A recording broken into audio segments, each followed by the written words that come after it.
पिता और पुत्र और पवित्र आत्मा के नाम पर आमीन। मेरे प्यारे भाइयों और बहनों, आइए आज हम सन्मति का सुसमाचार अध्याय 15 से लेकर 21 तक आज हम पढ़ेंगे। इसके लिए हम ईश्वर से प्रार्थना करें कि ईश्वर अपने पवित्र आत्मा द्वारा हमारा संचालन करे। हम जो वचन को पढ़ रहे हैं, सुन रहे हैं, उसको अपने जीवन में ग्रहण करें, अपनाएं। वचन को समझने की प्रभु हमें कृपा दे और उस पर चलने की शक्ति हमें प्रदान करे। इसके लिए हम प्रार्थना करें। हे पिता, हमारी प्रार्थना सुन। हे पिता, हमारी प्रार्थना सुन। अध्याय 15। यरूशलेम के कुछ फरीसी और शास्त्री किसी दिन ईसा के पास आए और ये बोले, आपके शिष्य पुरखों की परंपरा क्यों तोड़ते हैं? वे तो बिना हाथ धोए रोटी खाते हैं। ईसा ने उन्हें उत्तर दिया, और तुम लोग अपनी परंपरा के नाम पर ईश्वर की आज्ञा क्यों भंग करते हो? ईश्वर ने कहा, अपने पिता और अपनी माता का आदर करो, और जो अपने पिता या अपनी माता को शाप दे उसे प्राणदंड दिया जाए। परंतु तुम लोग कहते हो कि यदि कोई अपने पिता या अपनी माता से कहे, आपको मुझसे जो लाभ हो सकता था वह ईश्वर को अर्पित है, तो वह फिर अपने पिता या अपनी माता को कुछ नहीं दे सकता है। इस प्रकार तुम लोगों ने अपनी परंपरा के नाम पर ईश्वर का वचन रद्द कर दिया है। ढोंगियों, ईसाइयास ने ये कहकर तुम्हारे विषय में ठीक ही भविष्यवाणी की है। ये लोग मुख से मेरा आदर करते हैं, परंतु इनका हृदय मुझसे दूर है। ये व्यर्थ ही मेरी पूजा करते हैं, और ये जो शिक्षा देते हैं वह है मनुष्य के बनाए हुए नियम मात्र। इसके बाद ईसा ने लोगों को पास बुलाकर कहा, तुम लोग मेरी बात सुनो और समझो। जो मुंह में आता है वह मनुष्य को अशुद्ध करता है, बल्कि जो मुंह से निकलता है वही मनुष्य को अशुद्ध करता है। बाद में शिष्य आकर ईसा से बोले, क्या आप जानते हैं कि फरीसी आपकी बात सुनकर बहुत बुरा मान गए हैं? ईसा ने उत्तर दिया, जो पौधा मेरे स्वर्गीय पिता ने नहीं रोपा है वह उखाड़ा जाएगा, उन्हें रहने दो। वे अंधों के अंधे पथ प्रदर्शक है। यदि अंधा अंधे को ले चले तो दोनों ही गड्ढे में गिर जाएंगे। इस पर पेतरुस ने कहा, वह दृष्टांत हमें समझा दीजिए। ईसा ने उत्तर दिया, क्या तुम लोग भी अब तक नासमझ हो? क्या तुम ये नहीं समझते कि जो मुंह में पड़ता है वह पेट में चला जाता है और शौचघर में निकलता है, परंतु जो मुख से निकलता है वह मन से आता है, और वही मनुष्य को अशुद्ध करता है। क्योंकि बुरे विचार, हत्या, परगमन, व्यभिचार, चोरी, झूठी गवाही और निंदा, ये सब मन से निकलते हैं। ये ही बातें मनुष्य को अशुद्ध करती है। बिना हाथ धोए भोजन करना मनुष्य को अशुद्ध नहीं करता। ईसा ने वहाँ से विदा होकर तीरुस और सिदोन प्रांतों के लिए प्रस्थान किया। उस प्रदेश की एक कनानी स्त्री आई और पुकार पुकार कर कहती रही, प्रभु दाऊद के पुत्र, मुझ पर दया कीजिए। मेरी बेटी एक अबदूत द्वारा बुरी तरह सताई जा रही है। ईसा ने उसे उत्तर नहीं दिया। उनके शिष्यों ने पास आकर उनसे ये निवेदन किया, उसकी बात मानकर उसे विदा कर दीजिए, क्योंकि वह हमारे पीछे पीछे चिल्लाती आ रही है। मैं केवल इज़राइल के घराने की खोई हुई भेड़ों के पास भेजा गया हूँ। इतने में उस स्त्री ने आकर ईसा को दंडवत किया और कहा, प्रभु मेरी सहायता कीजिए। ईसा ने उत्तर दिया, बच्चों की रोटी लेकर पिल्लों के सामने डालना ठीक नहीं है।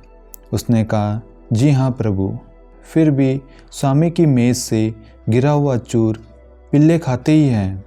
इस पर ईसा ने उत्तर दिया, नारी, तुम्हारा विश्वास महान है, तुम्हारी इच्छा पूरी हो। और उसी क्षण उसकी बेटी अच्छी हो गई। ईसा वहाँ से चले गए और गलीलिया के समुद्र के तट पर पहुंचकर एक पहाड़ी पर चढ़े। और वहाँ बैठ गए। भीड़ की भीड़ उनके पास आने लगी। वे लंगड़े, लूले, अंधे, गूंगे और बहुत से दूसरे रोगियों को भी अपने साथ लाकर ईसा के चरणों में रख देते और ईसा उन्हें चंगा करते थे। गूंगे बोलते हैं, लूले भले चंगे हो रहे हैं, लंगड़े चलते और अंधे देखते हैं। लोग ये देखकर बड़े अचंभे में पड़ गए और उन्होंने इज़राइल के ईश्वर की स्तुति की। ईसा ने अपने शिष्यों को अपने पास बुलाकर कहा, मुझे इन लोगों पर तरस आता है। ये 3 दिनों से मेरे साथ रह रहे हैं और इनके पास खाने को कुछ भी नहीं है। मैं इन्हें भूखा ही विदा करना नहीं चाहता। कहीं ऐसा ना हो कि ये रास्ते में मूर्छित हो जाए। शिष्यों ने उनसे कहा, इस निर्जन स्थान में हमें इतनी रोटियां कहाँ से मिलेगी कि इतनी बड़ी भीड़ को खिला सकें? ईसा ने उनसे पूछा, तुम्हारे पास कितनी रोटियां हैं? उन्होंने कहा, 7 और थोड़ी सी छोटी मछलियाँ। ईसा ने लोगों को भूमि पर बैठ जाने का आदेश दिया और वे 7 रोटियां और मछलियां लेकर उन्होंने धन्यवाद की प्रार्थना पढ़ी और वे रोटियां तोड़ तोड़ कर शिष्यों को देते गए और शिष्य लोगों को। सबों ने खाया और खाकर तृप्त हो गए और बचे हुए टुकड़ों से 7 टोकरे भर गए। भोजन करने वालों में स्त्रियां और बच्चों के अतिरिक्त 4000 पुरुष थे। ईसा ने लोगों को विदा किया और वे नाव पर चढ़कर मगादान प्रांत पहुँचे। अध्याय 16। फरीसी और सदूकी ईसा के पास आए और उनकी परीक्षा लेने के लिए उन्होंने स्वर्ग की ओर का कोई चिन्ह मांगा।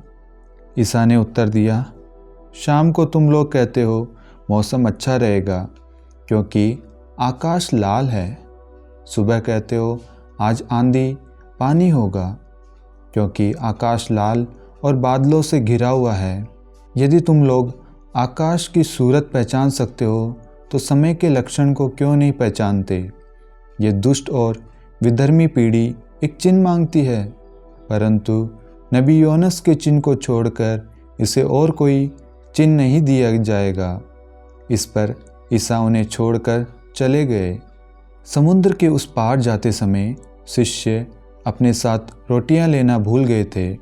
इसलिए जब ईसा ने उनसे कहा, सावधान रहो, फरीसियों और सदूकियों के खमीर से बचते रहो, तो वे आपस में कहने लगे, हम रोटियां नहीं लाए, इसलिए ये ऐसा कहते हैं। ये जानकर ईसा ने उनसे कहा, अल्पविश्वासियों, तुम लोग ये क्यों सोचते हो कि हमारे पास रोटियां नहीं हैं, इसलिए ये ऐसा कहते हैं। क्या तुम अब तक नहीं समझते? क्या उन 5000 लोगों के लिए 5 रोटियां तुम्हें याद नहीं हैं? और तुमने कितने टोकरे भरे थे? और उन 4000 लोगों के लिए 7 रोटियां और तुमने कितने टोकरे भरे थे? तुम लोग क्यों नहीं समझते कि मैंने रोटियों के बारे में ये नहीं कहा कि फरीसियों और सदूकियों के खमीर से सावधान रहो? तब शिष्य समझ गए कि ईसा ने रोटी के खमीर से नहीं बल्कि फरीसियों और सदूकियों की शिक्षा से सावधान रहने को कहा था। ईसा ने कैसरिया फिलिप्पी प्रदेश पहुंचकर अपने शिष्य से पूछा, मानव पुत्र कौन है? इस विषय में लोग क्या कहते हैं? उन्होंने उत्तर दिया, कुछ लोग कहते हैं यूहन्ना बपतिस्ता, कुछ लोग कहते हैं एलियस और कुछ लोग कहते हैं यिर्मयाह अथवा नबियों में से कोई। इस पर ईसा ने कहा, और तुम क्या कहते हो कि मैं कौन हूँ? सिमोन पेतरुस ने उत्तर दिया, आप मसीह हैं, आप जीवंत ईश्वर के पुत्र हैं। इस पर ईसा ने उससे कहा, सिमोन योनस के पुत्र, तुम धन्य हो, क्योंकि किसी निरे मनुष्य ने नहीं बल्कि मेरे स्वर्गिक पिता ने तुम पर यह प्रकट किया है। मैं तुमसे कहता हूँ कि तुम पेतरुस अर्थात चट्टान हो, और इस चट्टान पर मैं अपनी कलीसिया बनाऊंगा और अधोलोक के फाटक इसके सामने टिक नहीं पाएंगे। मैं तुम्हें स्वर्गराज्य की कुंजियां प्रदान करूंगा। तुम पृथ्वी पर जिसका निषेध करोगे स्वर्ग में भी उसका निषेध रहेगा, और पृथ्वी पर जिसकी अनुमति दोगे स्वर्ग में भी उसकी अनुमति रहेगी। इसके बाद ईसा ने अपने शिष्यों को कड़ी चेतावनी दी कि तुम लोग किसी को भी यह नहीं बताओ कि मैं मसीह हूँ। उस समय से ईसा अपने शिष्यों को यह समझाने लगे कि मुझे यरूशलेम जाना होगा। नेताओं, महायाजकों और शास्त्रियों की ओर से बहुत दुख उठाना, मार डाला जाना और तीसरे दिन जी उठना होगा। पेतरुस ईसा को अलग ले गया, उन्हें यह कहते हुए फटकारने लगा, ईश्वर ऐसा ना करे, प्रभु यह आप पर कभी नहीं बीतेगी। इस पर ईसा ने मुड़कर पेतरुस से कहा, हट जाओ शैतान, तुम मेरे रास्ते में बाधा बन रहे हो। तुम ईश्वर की बातें नहीं बल्कि मनुष्य की बातें सोचते हो। इसके बाद ईसा ने अपने शिष्यों से कहा, जो मेरा अनुसरण करना चाहता है वह आत्मत्याग करे और अपना क्रूस उठाकर मेरे पीछे हो ले, क्योंकि जो अपना जीवन सुरक्षित रखना चाहता है वह उसे खो देगा, और जो मेरे कारण अपना जीवन खो देता है वह उसे सुरक्षित रखेगा।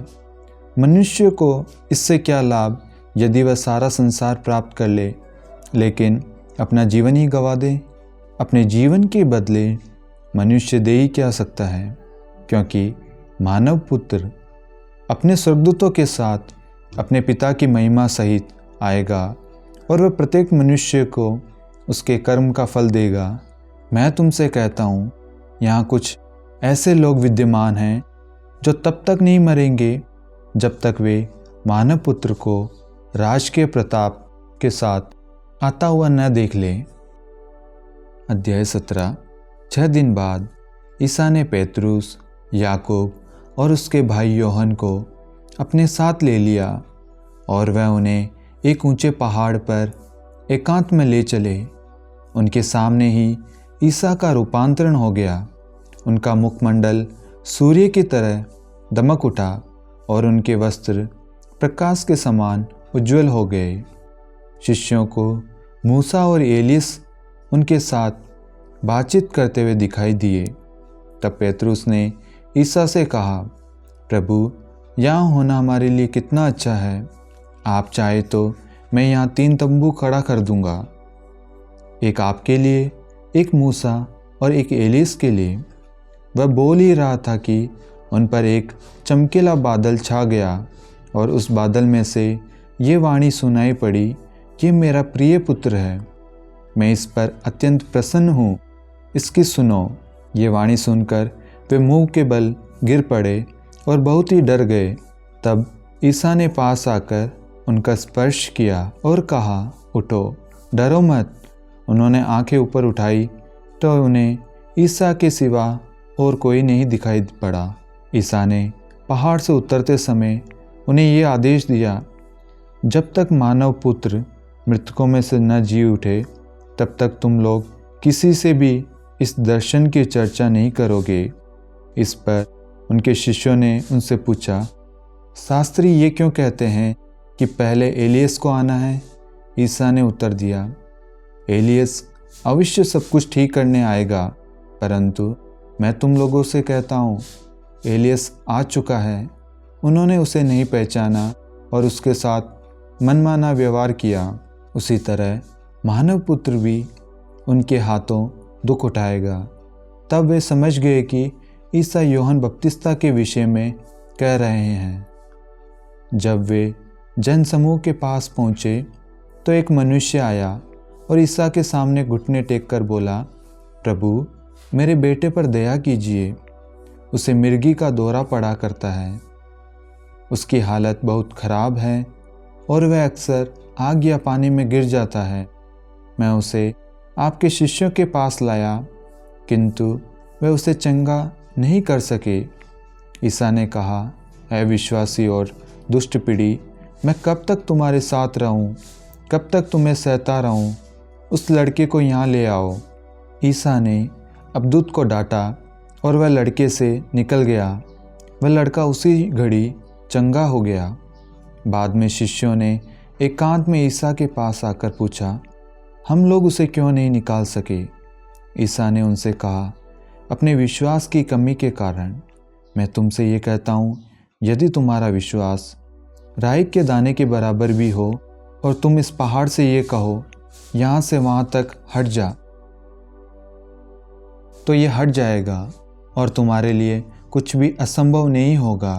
परंतु प्रार्थना तथा उपवास के सिवा किसी और उपाय से अबदूतों की ये जाति नहीं निकाली जा सकती। जब वे गलीलिया में साथ साथ घूमते थे तो ईसा ने अपने शिष्यों से कहा, मानव पुत्र मनुष्य के हवाले कर दिया जाएगा, वे उसे मार डालेंगे और वह तीसरे दिन जी उठेगा। ये सुनकर शिष्यों को बहुत दुख हुआ। जब वे कफरनाहूम आए थे तो मंदिर का कर उगाने वालों ने पेतरुस के पास आकर पूछा, क्या तुम्हारे गुरु मंदिर का कर नहीं देते? उसने उत्तर दिया, देते हैं। जब पेतरुस घर पहुंचा तो उसके कुछ कहने से पहले ही ईसा ने पूछा, सिमोन तुम्हारा क्या विचार है? दुनिया के राजा किन लोगों से चुंगिया कर लेते हैं, अपने ही पुत्रों से या परायों से? पेतरुस ने उत्तर दिया, परायों से। इस पर ईसा ने उससे कहा, तब तो पुत्र कर से मुक्त हैं। फिर भी हम उन लोगों को बुरा उदाहरण न दें, इसलिए तुम समुद्र के किनारे जाकर बंसी डालो। जो मछली पहले फंसेगी उसे पकड़ लेना और उसका मुंह खोल देना। उसमें तुम्हें एक सिक्का मिलेगा, उसे ले लेना और मेरे तथा अपने लिए उनको दे देना। अध्याय 18। उस समय शिष्य ईसा के पास आकर बोले, स्वर्ग के राज्य में सबसे बड़ा कौन है? ईसा ने एक बालक को बुलाया और उसे उनके बीच खड़ा कर कहा, मैं तुम लोगों से कहता हूँ, यदि तुम फिर छोटे बालकों जैसे नहीं बन जाओगे तो स्वर्ग के राज्य में प्रवेश नहीं करोगे। इसलिए जो अपने को इस बालक जैसा छोटा समझता है वह स्वर्ग के राज्य में सबसे बड़ा है। और जो मेरे नाम पर ऐसे बालक का स्वागत करता है वह मेरा स्वागत करता है। जो मुझ पर विश्वास करने वाले उन नन्हों में एक के लिए भी पाप का कारण बनता है, उसके लिए अच्छा यही होता कि उसके गले में चक्की का पाट बांधा जाता और वह समुद्र में डुबा दिया जाता। प्रलोभनों के कारण संसार को धिक्कार। प्रलोभन अनिवार्य है, किंतु धिक्कार उस मनुष्य को जो प्रलोभन का कारण बनता है।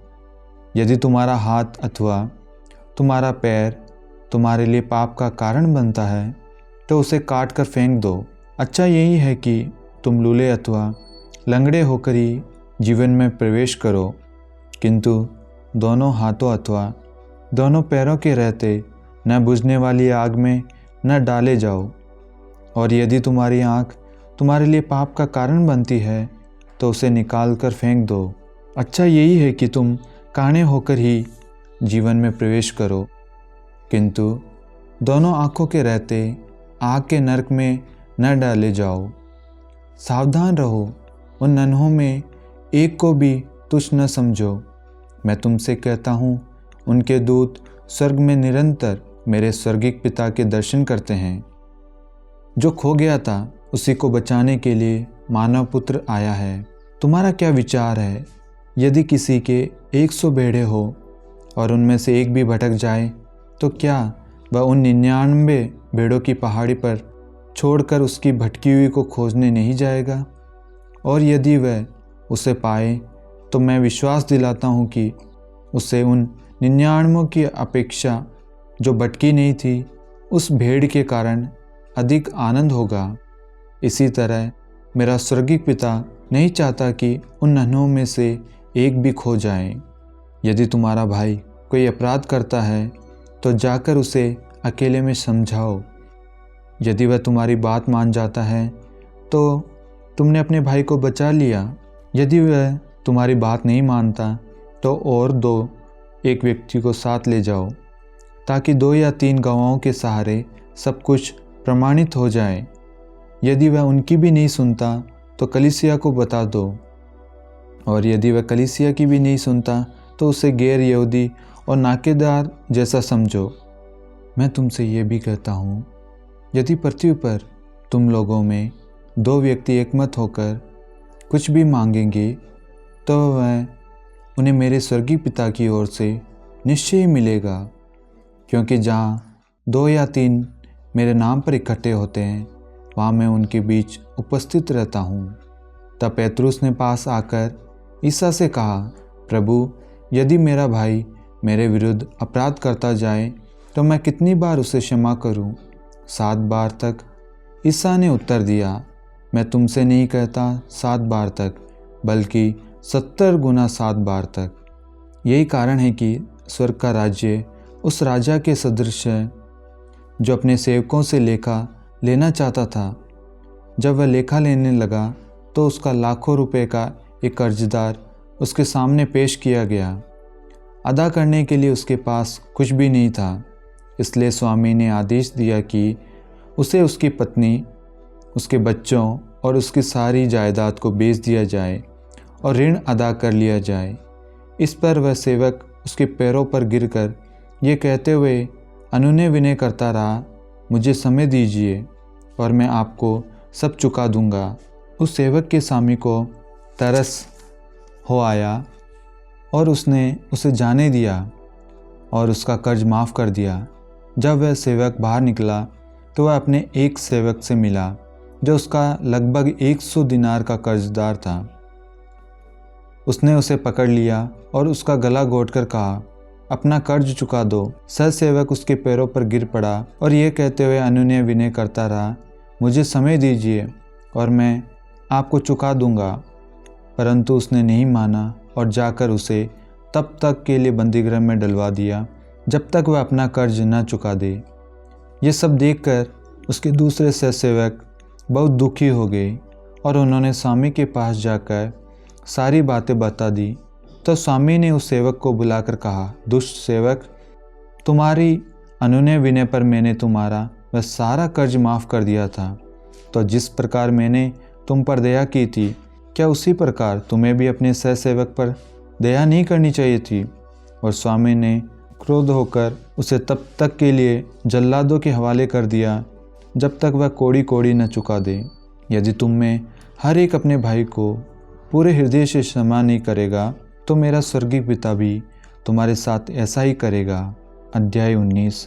अपना ये उपदेश समाप्त कर ईसा गलीलिया से चले गए और यरदन के पार यहूदिया प्रदेश पहुँचे। एक विशाल जनसमूह उनके पीछे हो लिया और ईसा ने वहाँ लोगों को चंगा किया। फरीसी ईसा के पास आए और उनकी परीक्षा लेते हुए उन्होंने ये प्रश्न किया, क्या किसी भी कारण से अपनी पत्नी का परित्याग करना उचित है? ईसा ने उत्तर दिया, क्या तुम लोगों ने ये नहीं पढ़ा कि सृष्टिकर्ता प्रारंभ ही से उन्हें नर नारी बनाया और कहा कि इस कारण पुरुष अपने माता पिता को छोड़ेगा और अपनी पत्नी के साथ रहेगा और वे दोनों एक शरीर हो जाएंगे। इस तरह अब वे दो नहीं बल्कि एक शरीर है। इसलिए जिसे ईश्वर ने जोड़ा है उसे मनुष्य अलग नहीं करे। उन्होंने ईसा से कहा, तब मूसा ने अपनी पत्नी का परित्याग करते समय त्यागपत्र देने का आदेश क्यों दिया? ईसा ने उत्तर दिया, मूसा ने तुम्हारे हृदय की कठोरता के कारण ही तुम्हें पत्नी का परित्याग करने की अनुमति दी, किंतु प्रारंभ से ऐसा नहीं था। मैं तुम लोगों से कहता हूँ कि व्यभिचार के सिवा किसी अन्य कारण से जो अपनी पत्नी का परित्याग करता किसी दूसरी स्त्री से विवाह करता है, वह व्यभिचार करता है। शिष्यों ने ईसा से कहा, यदि पति और पत्नी का संबंध ऐसा है तो विवाह नहीं करना अच्छा ही है। ईसा ने उनसे कहा, सब ये बातें नहीं समझते, केवल वे ही समझते हैं जिन्हें यह वरदान मिला है, क्योंकि कुछ लोग माता के गर्भ से नपुंसक उत्पन्न हुए हैं, कुछ लोगों को मनुष्यों ने नपुंसक बना दिया है और कुछ लोगों ने स्वर्ग राज्य के निमित्त अपने को नपुंसक बना दिया है। जो समझ सकता है वह समझ ले। उस समय लोग ईसा के पास बच्चों को लाते थे जिससे वे उन पर हाथ रखकर प्रार्थना करें।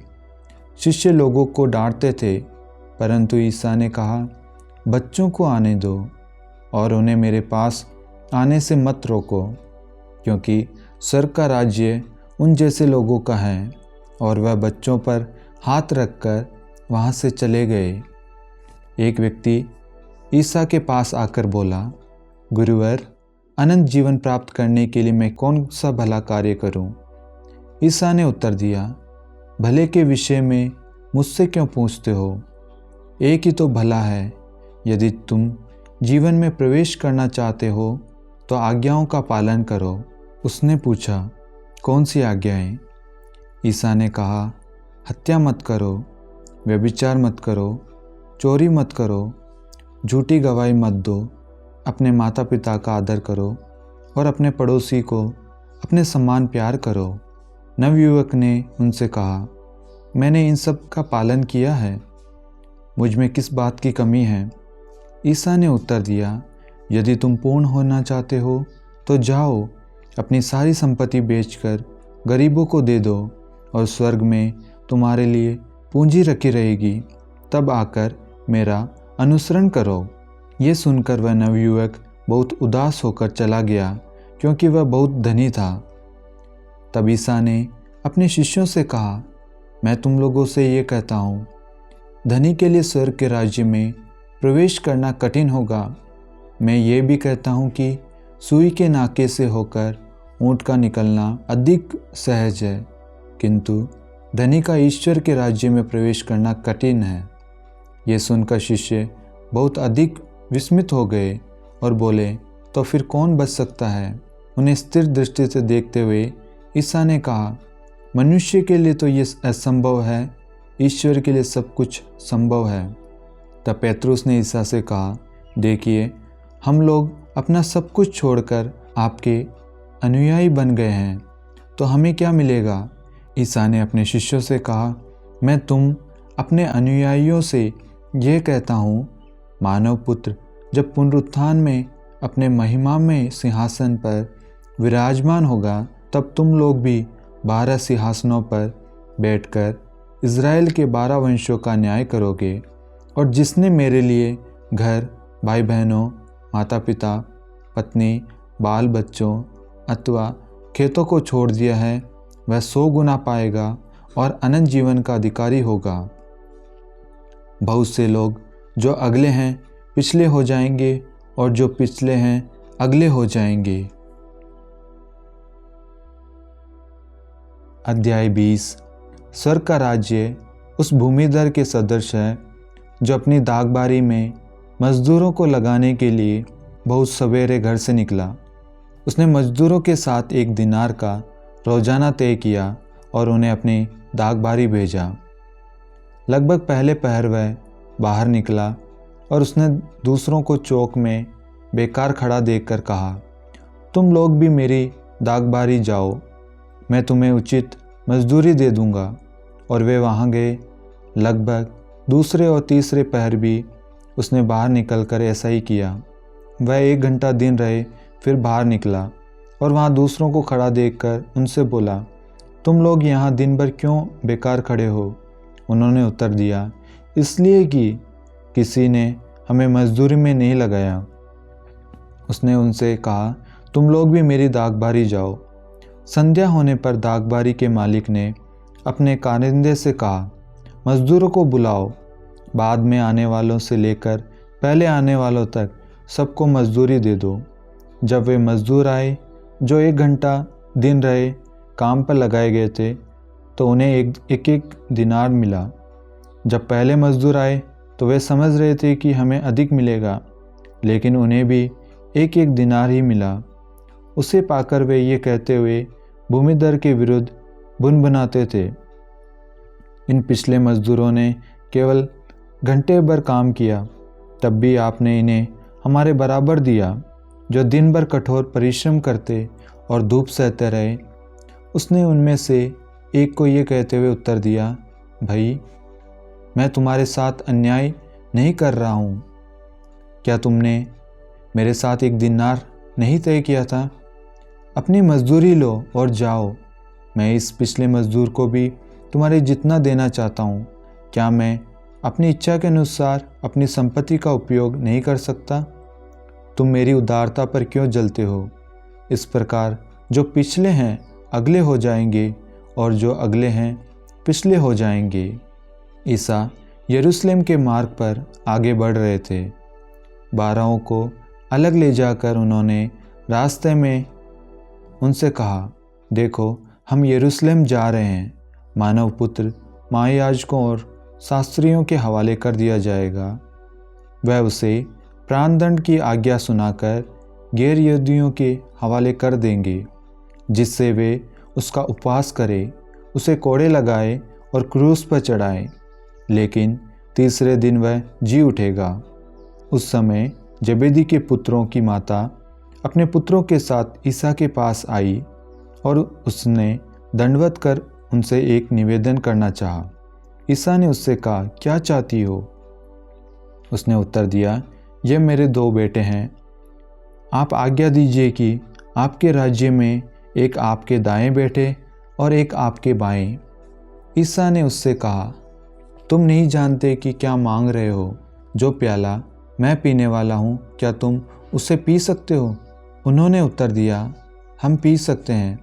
इस पर ईसा ने उनसे कहा, मेरा प्याला तो तुम पियोगे, किंतु तुम्हें अपने दाएं या बाएं बैठने देने का अधिकार मेरा नहीं है। वे स्थान उन लोगों के लिए हैं जिनके लिए मेरे पिता ने उन्हें तैयार किया है। जब 10 प्रेरितों को ये मालूम हुआ तो वे दोनों भाइयों पर क्रुद्ध हो गए। ईसा ने अपने शिष्यों को अपने पास बुलाकर कहा, तुम जानते हो कि संसार के अधिपति अपनी प्रजा पर निरंकुश शासन करते हैं और सत्ताधारी लोगों पर अधिकार जताते हैं। तुम में ऐसी बात नहीं होगी। जो तुम लोगों में बड़ा होना चाहता है वह तुम्हारा सेवक बने, और जो तुम में प्रधान होना चाहता है वह तुम्हारा दास बने, क्योंकि मानव पुत्र भी अपनी सेवा कराने नहीं बल्कि सेवा करने तथा बहुतों के उद्धार के लिए अपने प्राण देने आया है। जब वे यरीहो से निकल रहे थे तो एक विशाल जनसमूह ईसा के पीछे पीछे चल रहा था। सड़क के किनारे 2 अंधे बैठे हुए थे। जब उन्होंने ये सुना कि ईसा सामने से गुजर रहे हैं तो वे पुकार पुकार कर कहने लगे, प्रभु दाऊद के पुत्र, हम पर दया कीजिए। लोग उन्हें चुप करने के लिए डांटते थे, किंतु वे और भी जोर से पुकारते रहे, प्रभु दाऊद के पुत्र, हम पर दया कीजिए। ईसा ने रुककर उन्हें बुलाया और कहा, तुम क्या चाहते हो? मैं तुम्हारे लिए क्या करूं? उन्होंने उत्तर दिया, प्रभु हमारी आंखें अच्छी हो जाए। ईसा को तरस हो आया और उन्होंने उनकी आंखों का स्पर्श किया। उसी क्षण उनकी दृष्टि लौट आई और वे ईसा के पीछे हो लिए। अध्याय 21।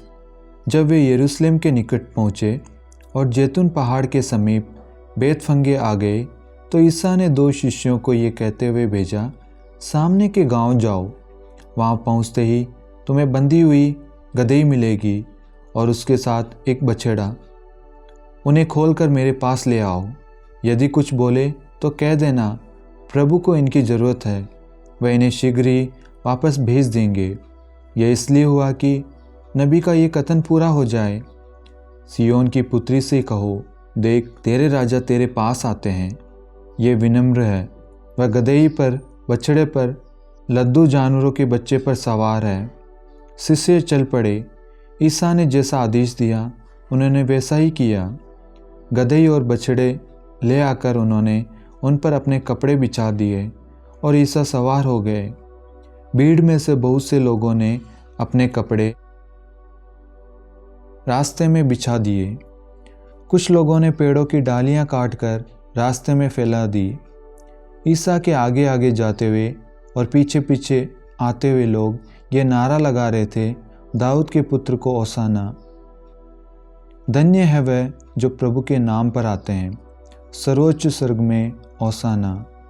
जब ईसा यरूशलेम आए तो सारे शहर में हलचल मच गई। लोग पूछते थे, ये कौन है? और जनता उत्तर देती थी, ये गलीलिया के नाज़रेत के नबी ईसा है।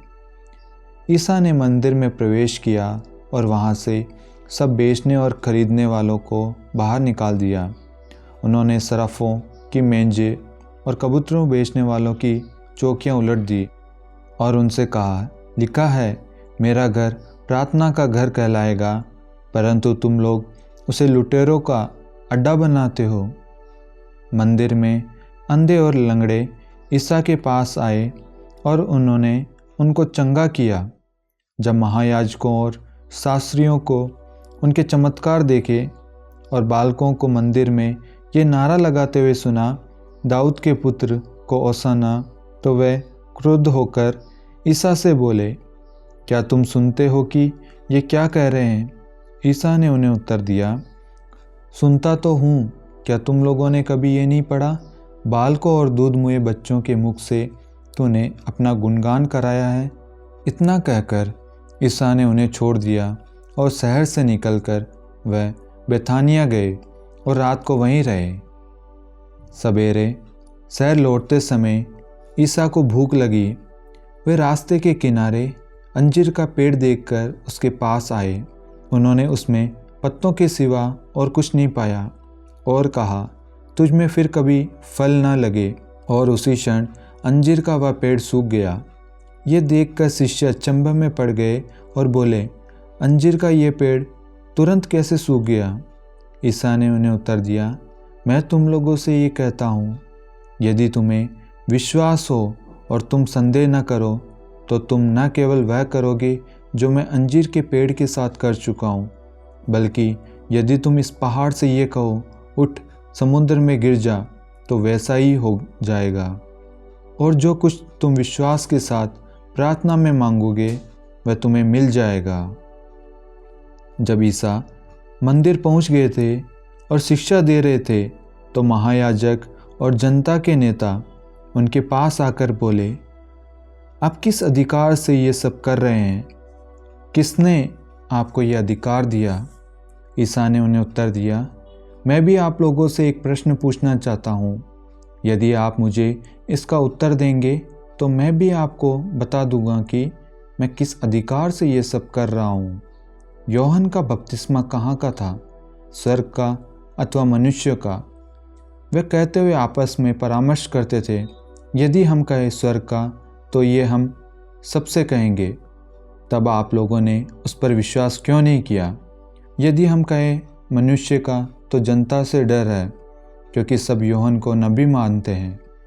इसलिए उन्होंने ईसा को उत्तर दिया, हम नहीं जानते। इस पर ईसा ने उनसे कहा, तब मैं भी आप लोगों को नहीं बताऊंगा कि मैं किस अधिकार से ये सब कर रहा हूँ। तुम लोगों का क्या विचार है? किसी मनुष्य के 2 पुत्र थे। उसने पहले के पास जाकर कहा, बेटा जाओ, आज दागबारी में काम करो। उसने उत्तर दिया, मैं नहीं जाऊंगा। किंतु बाद में उससे पश्चाताप हुआ और वह गया। पिता दूसरे पुत्र के पास जाकर यही कहा। उसने उत्तर दिया, जी हाँ पिताजी, किंतु वह नहीं गया। दोनों में से किसने अपने पिता की इच्छा पूरी की? उन्होंने ईसा को उत्तर दिया, पहले ने। इस पर ईसा ने उससे कहा, मैं तुम लोगों से ये कहता हूँ, नाकेदार और वेश्याएं तुम लोगों से पहले ईश्वर के राज्य में प्रवेश करेंगे। यूहन्ना तुम्हें धार्मिकता मार्ग दिखाने आया और तुम लोगों ने उस पर विश्वास नहीं किया, परंतु नाकेदारों और वेश्याओं ने उस पर विश्वास किया। ये देखकर तुम्हें बाद में भी पश्चाताप नहीं हुआ और तुम लोगों ने उस पर विश्वास नहीं किया। एक दूसरा दृष्टांत सुनो। किसी भूमिधर ने दाख की बारी लगवाई, उसके चारों ओर घेरा बनवाया, उसमें रस का कुंड खुदवाया और पक्का मचान बनवाया। तब उसे असामियों को पट्टे पर देकर वह परदेश चला गया। फसल का समय आने पर उसने फसल का हिस्सा वसूल करने के लिए असामियों के पास अपने नौकर को भेजा, किंतु असामियों ने उसके नौकरों को पकड़कर उनमें से किसी को मारा पीटा, किसी की हत्या कर दी और किसी को पत्थरों से मार डाला। इसके बाद उसने पहले से अधिक नौकरों को भेजा और असामियों ने उनके साथ भी वैसा ही किया। अंत में उसने ये सोचकर अपने पुत्र को उनके पास भेजा कि वह मेरे पुत्र का आदर करेंगे, किंतु पुत्र को देखकर असामियों ने एक दूसरे से कहा, यह तो उत्तराधिकारी है, चलो हम इसे मार डालें और इसकी विरासत पर कब्जा कर लें। उन्होंने उसे पकड़ लिया और दागबारी से बाहर निकालकर मार डाला। जब दागबारी का स्वामी लौटेगा तो वह उन असामियों का क्या करेगा? उन्होंने ईसा से कहा, वह उन दुष्टों का सर्वनाश करेगा और अपनी दागबारी का पट्टा दूसरे असामियों को देगा, जो समय पर फसल का हिस्सा देते रहेंगे।